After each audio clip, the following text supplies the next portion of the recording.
mission est de libérer l'artefact de l'IA sacrée Akelia qui est menacé par 17 forces obscures. Pour sortir du donjon et sauver Akelia, tu devras affronter chaque défi en répondant à des énigmes et parfois en lançant des sorts. Neutralise chaque menace pour passer à la case suivante jusqu'à sauver Akelia.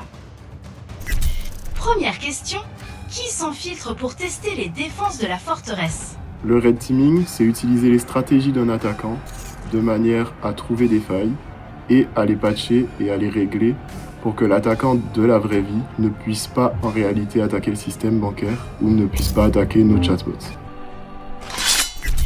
Définition validée. Passe sur la case suivante, la nappe vénéneuse. Comment appelle-t-on le sabotage des données? Le data poisoning. Celui qui empoisonne les données va injecter des contenus malveillants dans les sources ou dans les données d'entraînement. Ces données-là, elles peuvent affecter le modèle quand il sera pendant le run et ça pourra mener à des comportements qui sont inadaptés. Lance un sort pour purifier les données et obtenir un point supplémentaire. Purification des données. Les données sont nettoyées, ce qui te permet d'entrer dans le domaine de la fée trompeuse. Quelle attaque manipule l'IA en modifiant ses consignes? C'est la prompt injection. Donne-moi la définition du prompt injection pour passer à la case suivante. C'est la pratique qui consiste à injecter des contenus dans un prompt.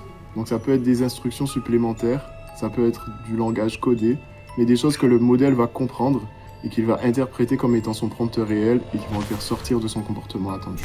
Tu échappes au piège de la fée trompeuse et te diriges vers la 4e épreuve, le data center de l'ombre copieuse. Comment copie-t-on un modèle en l'interrogeant massivement? C'est l'extraction de modèle. Quelle est la définition complète? L'extraction de modèle consiste à recopier un modèle juste en lui envoyant suffisamment de requêtes pour comprendre son fonctionnement et extraire des poids qui permettent d'avoir un modèle qui fonctionne de la même façon.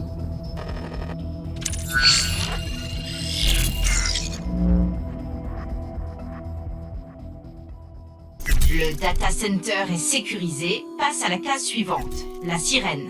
Tu viens de tomber sur une case mort subite. Pour te défaire du charme de la sirène, donne-moi la définition du phishing IA et le sort pour rompre le charme. Le phishing IA est une pratique qui permet de créer des contenus qui vont influencer les humains comme des emails de phishing, mais avec de l'IA générative. On se rend donc compte que ça permet de changer d'échelle puisqu'on n'a plus besoin de gens pour écrire ce genre d'email. Choisis-tu pour rompre le charme? Bouclier anti-leurre. Tu t'es défait du charme de la sirène et te retrouves face au gardien sans confiance. Selon quel principe ne fait-on confiance à personne par défaut? Le zéro trust. Le zéro trust, c'est ne faire confiance à rien ni à personne. À partir du moment où une donnée ou une entrée peut être manipulée, il faut toujours faire attention à ce qu'on ne l'exécute pas n'importe comment et attention à ce qu'on la stocke de manière saine. 7e épreuve, l'esprit du miroir trompeur. Comment nomme-t-on des vidéos où l'IA imite une personne? Les deepfakes. Les deepfakes sont des contenus trompeurs. Ils sont générés avec de l'IA générative et ils ont pour but de faire croire qu'une personnalité politique ou qu'un proche a tenu des propos qui n'ont pas réellement eu lieu. Nous sommes sur la case 8, la case du serpent de la fissure silencieuse. Arnaud, qu'est-ce que le data leak? C'est une fuite de données sensibles. Donne-moi la définition complète pour sortir de cette case. La fuite de données, c'est quand des données se retrouvent entre les mains de personnes qui ne sont pas habilitées à avoir ces données. Donc typiquement, on pourrait avoir un modèle qui régurgiterait de la donnée d'entraînement à une personne qui n'a pas accès à cette donnée d'entraînement, ou on pourrait avoir un agent qui va puiser des données et qui va les fournir à une personne qui n'est pas censée avoir accès à ces données à la base. Tu arrives à la 9e épreuve, le smuggling. C'est la spécialité de Chator, le démon invisible. Arnaud, qu'est-ce que le smuggling? Le smuggling, c'est une pratique qui consiste à cacher une attaque en la rendant difficilement déchiffrable ou complètement invisible pour un humain. Donc on pourrait par exemple utiliser des caractères qui seraient invisibles, de manière à ce qu'un humain ne puisse pas les voir, mais que la machine y soit sensible. Tu entres maintenant dans les geôles d'Oscar l'évadé pour ta 10e épreuve. Arnaud, Qu'est-ce que le jailbreak? Les jailbreaks, c'est contourner les sécurités du modèle de manière à ce qu'il exécute une tâche qui n'est pas censée réaliser, en le faisant sortir de son comportement attendu.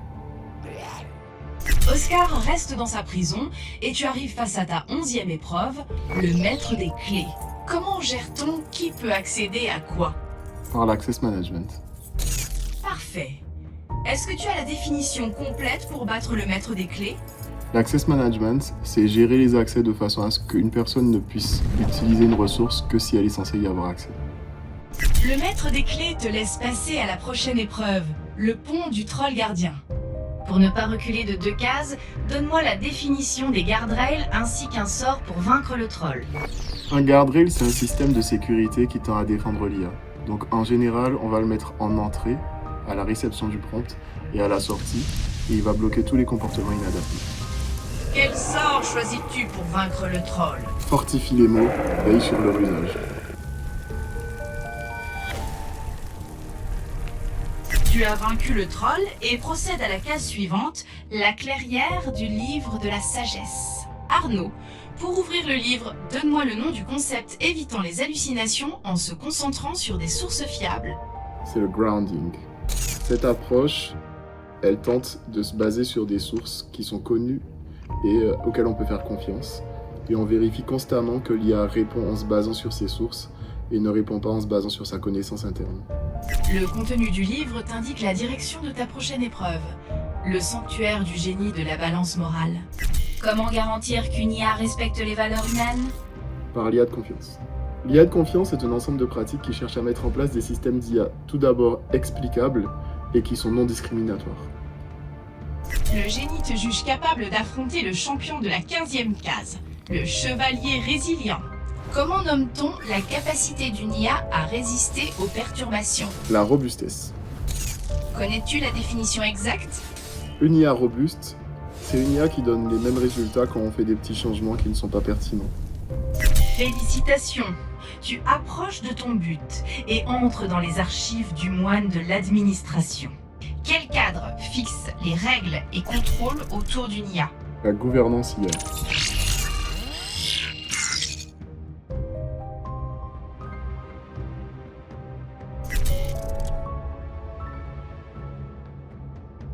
Tu réussis le test du moine et passes sur la dernière case, le rituel du chaman du souvenir. Comment retrace-t-on les décisions d'une IA? Grâce à l'auditabilité. Une IA est auditable quand on a tracé tous les choix qui ont été pris lors de sa construction et lors de son run, et quand on est capable de stocker les décisions qui ont été prises de manière à pouvoir faire une introspection. Félicitations Arnaud. Grâce à toi, Akelia est sauvée. Un dernier mot pour la fin? La sécurité de l'IA, ce n'est pas un jeu, mais on apprend beaucoup mieux en jouant. Protégez vos données et vos modèles. Merci Arnaud. Et souvenez-vous, vigilance et bonne gouvernance sont nos meilleurs sorts.